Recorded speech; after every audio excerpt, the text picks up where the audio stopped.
Hey everyone, welcome back to Gamecasters. We're in Season 21 of Diablo 3, and this is the Legacy of Dreams Energy Twister Wizard build that is currently climbing. Now, I will point out we are only 4 days into Season 21. Normally, I don't do videos this early on in the season just because things can change very quickly, but I'd like to keep you guys a little better updated every week at my best to kind of keep you updated on what builds are currently topping. Um, Generally, this helps everybody on different platforms, so that's why I do it. Secondary note, I do my best to explain how to run the build, but in the near future, I'm working to show off all these different builds through gameplay. So keep that in mind. This is more gear oriented and explaining from that perspective. Um, but again, like I said, we're 4 days into the season. Things can change very quickly, but this is to let you know what is currently climbing and very fast. Now, Wizard being one of those builds that, at least on console, Wizard's build really hasn't changed all that much. The gear changes, but the build you're running does not, if that makes sense. It's usually a variant of Energy Twister Wizard. Certain skills will kind of get altered, certain gear will get altered. With every season, people kind of learn more about it and what actually works better with it, and they keep pushing it further. So, currently, if you've played Energy Twister Wizard before, this runs Energy Twister with Raging Storm, Arcane Torrent with Static Discharge, Black Hole with Spell Steal, Teleport with Safe Passage, Magic Weapon with Deflection, Storm Armor with Power of the Storm, and then for our passives, we run Temporal Flux, Power Hungry, Galvanizing Ward, and Illusionist. Now, usually Energy Twister Wizard, um, your Arcane Torrent is connected to a piece of gear that when you're channeling Arcane Torrent, you're also sending out Energy Twisters, which is what makes this build super overpowered.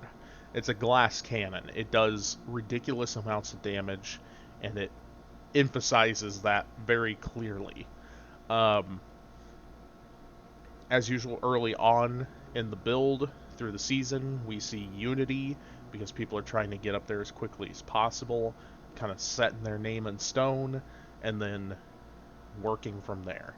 Uh, Generally, the higher on the leaderboards you are, the more invites you get to like the 4-man groups and stuff, because the people with 4-man groups are looking for people that have their stuff ready to go. Um, but for our cubed items, as I always like to point out, your weapon can be swapped out for the weapon that you have equipped. So you could cube the equipped weapon, or you can cube the other one. Same goes for the ring, and same sometimes goes with the armor. Depends. Uh,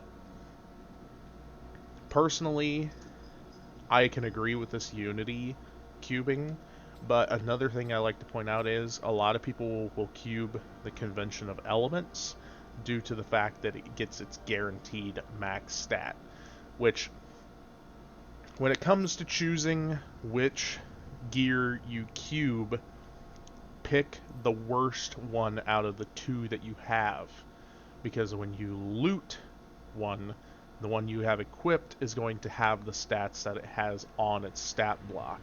When you cube an item, it gets a guaranteed maximum of whatever it is. You also can't get that cubed item back out of the cube. So once it's cubed, it's in there, it's done for, etc. But another nice thing to do is if you get extras of a piece of gear, cube both pieces of gear that you run. So if you end up getting a better version of the one you currently have, say I currently have the Twisted Sword equipped, and I have my Death Wish cubed, but I loot a Death Wish that's got better stats than my Twisted Sword, then I would want to use my Twisted Sword in the cube and equip my Death Wish. Whichever one has the better stats should be equipped. Now, moving on for the build, I'm sure a lot of you who play Diablo 3 already know what I'm talking about, but this is for other people who are getting a fresh start. For our equipment, we're running the Twisted Sword with damage percentage, intel, crit hit damage, and for the Twisted Sword, it runs a socketed emerald. Now, this build heavily emphasizes critical hit percent, critical hit damage, and area damage. Those are usually the three defining attributes you're looking for on gear. If those aren't maxed out, then you're missing out on the damage. Like I said, this is a glass cannon, emphasizing damage everywhere and anywhere you can get it. The Twisted Sword has Energy Twister damage is increased by 143% for each Energy Twister you have out to a maximum of 5, which ties in with the piece of gear that will be making it so when you're channeling Arcane Torrent, you're spawning Energy Twisters. So you're constantly getting that effect off of the Twisted Sword. Everything on this build just bounces off of each other. Also, yes, my cat is on crack. Mic off. Mic on. Anyways, continuing on, Stone Gauntlets with critical hit damage and critical hit chance. Getting hit increases your armor by 50%, but reduces your movement speed by 15% and attack speed by up to 20%. This effect stacks up to 5 times area damage on hit. Now, also, another thing I'm going to point out is this, as early as this is in the season, a lot of people haven't started augmenting yet. This build augments intelligence. Augmenting is taking a legendary gem that you've leveled up to pretty much the highest rift you can do, and you take it to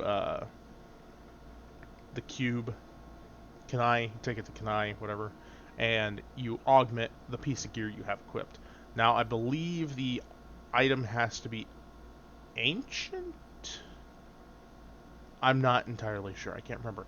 I think it has to be an ancient legendary. It doesn't have to be a primal, but I'm pretty sure it has to be an ancient legendary to be able to be augmented. But don't quote me on that.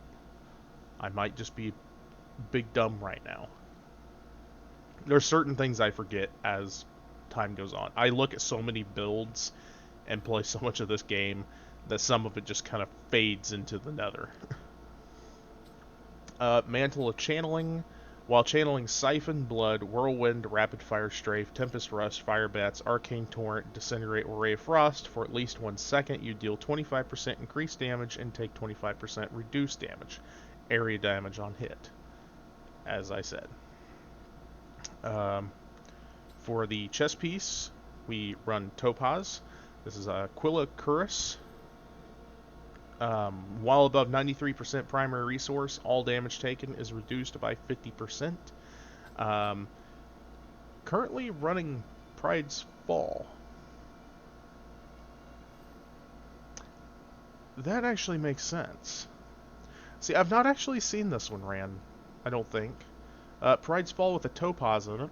Your resource costs are reduced by 30% after not taking damage for 5 seconds.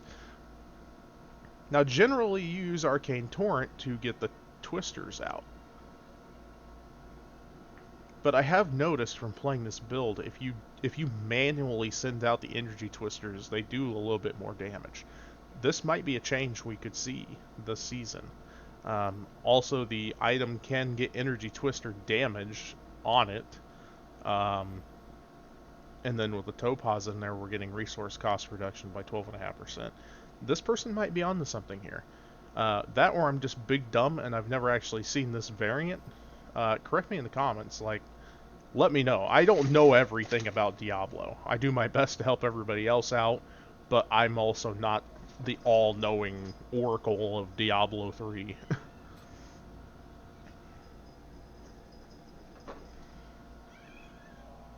My cats are crazy right now. Uh, Currently running Squirt's Necklace, which has crit hit damage and crit hit chance on it, with a Zai's Stone of Vengeance as the socketed legendary gem. Running Ransler's Folly, the damage of energy twister. Wow. The damage of energy twister is increased by 281%, and it periodically pulls in lesser enemies within 30 yards. Now, this is stuff that I talk about. Uh, Energy Twister Wizard is the one build I have really climbed with personally. Um, I got into the top 100. I know. Woo.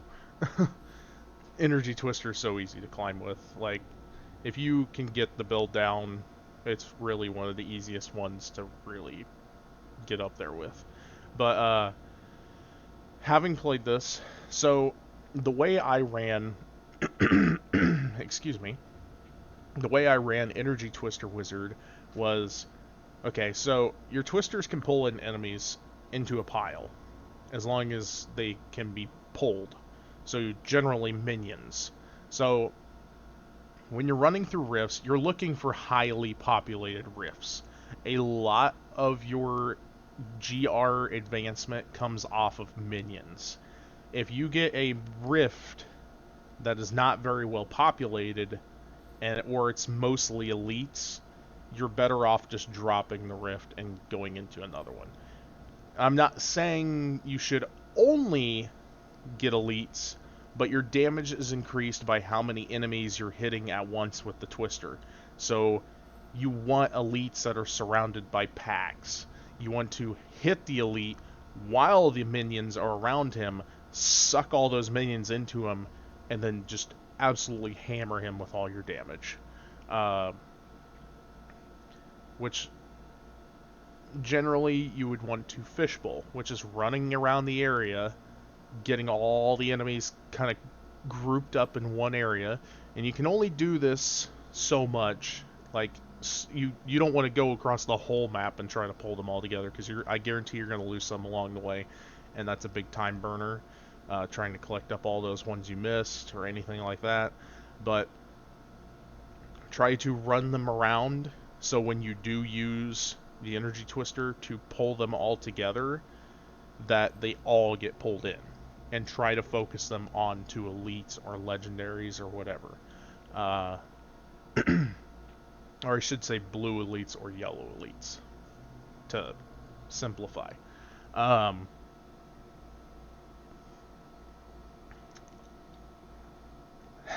um, Trying to think of other things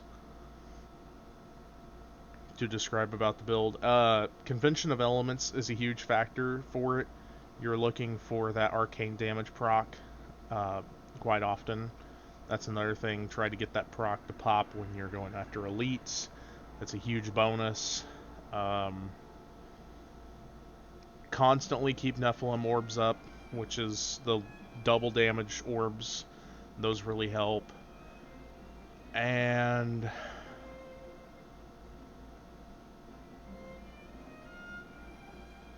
I guess that's really it that I can think of to personally describe the build. Um, you've got your teleport to be able to get away from enemies quickly and stuff like that. Also, keep in mind there is a seasonal effect. I think it has a chance to like spawn meteors, shoot ice blasts or something. Like there's some cool stuff in this one, so we might see some stuff based around that too. Like people are just still getting used to whatever the effect is for the season, so there might be a build out there that can actually take advantage of these effects. But moving on, we have the Etch Sigil, which is the piece of gear I was telling you guys about. That while you're channeling Arcane Torrent, which is the only one we really need to worry about, The damage of your arcane spenders is increased by 147%, and you also cast one of your other arcane power spenders every second. So, like I said, when you're channeling Arcane Torrent, you're also sending out Energy Twisters. Halo of Tyranny, which is our Legacy of Dreams piece of gear. This bonus is doubled for ancient items. While you have no set bonuses equipped, every legendary item you have equipped increases your damage dealt by 375% and reduces your damage taken by 2%. You take 80% less damage for 5 seconds after your storm armor electrocutes an enemy more than 15 yards away.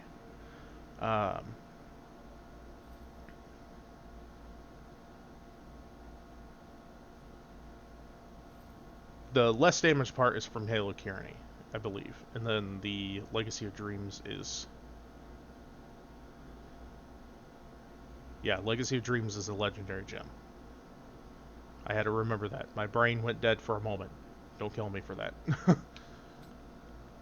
Conventional elements, like I said, procs the damage types, arcane, etc. Arcane is the one you're really looking for as wizard. This also has crit hit damage and crit hit chance on it, running a Bane of the Trapped in the socket for legendary gem in the socket. Increases damage against enemies. If I can get my dang thing to stay. Increases damage against enemies under the effect of control impairing effects by 45%. Gain an aura that reduces the movement speed of enemies within 15 yards by 30%. Gain 173% increased damage to a single element for 4 seconds. And this is the thing I was saying that cycles through. Arcane is what you're looking for. Also, yes, this is another big thing I forgot to mention. This build runs heavily off of control impairing effects. Slow time.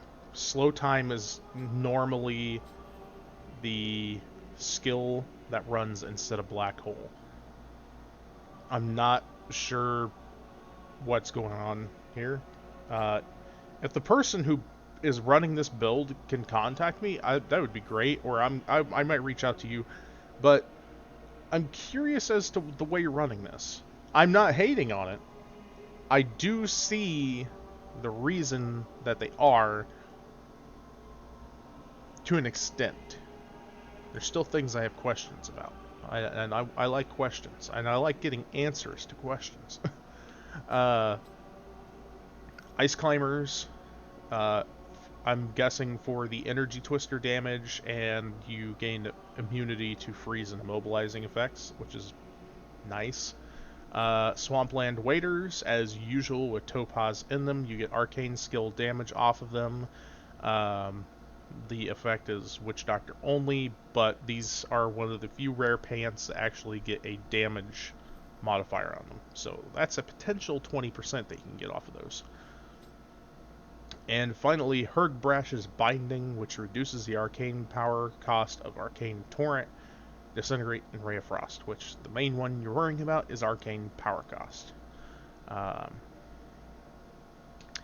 I think that covers everything about Energy Twister as far as week 1 goes of Diablo 3 Season 21. Almost said Season 4. That would be way out of time there. But if you guys enjoyed this video, hit the like button, subscribe if you want to see more of these videos. I know this video wasn't the greatest, but that's to be expected with this early of a season. These builds, again, are being fleshed out still, and we won't really start seeing results as far as real climbing goes until about 2 to 3 weeks into the season. As far as leaderboards go, a lot of people like to plan out their builds and not really show it until they get what they need, so they're, ready to go. They just powerhouse it all at once. I'm the kind of person that will, as soon as I get a new piece of gear, I climb. I like to feel like I've accomplished something. I don't have the patience to sit there and just keep getting gear and keep getting gear and then looking at it and like, yeah, I could push a 120. I haven't even done GRs yet, but I can push a 120. Props to the people who can do that though. Props to you, because I'm sure that feels amazing when you do it, but I take the small victories. But again, thank you guys so much for watching. I'll see you in the next video. I'll try to keep you guys updated. You'll see more of an actual build video for uh, Wizard when the season kind of progresses and gets more built. So, I will see you guys in the next one.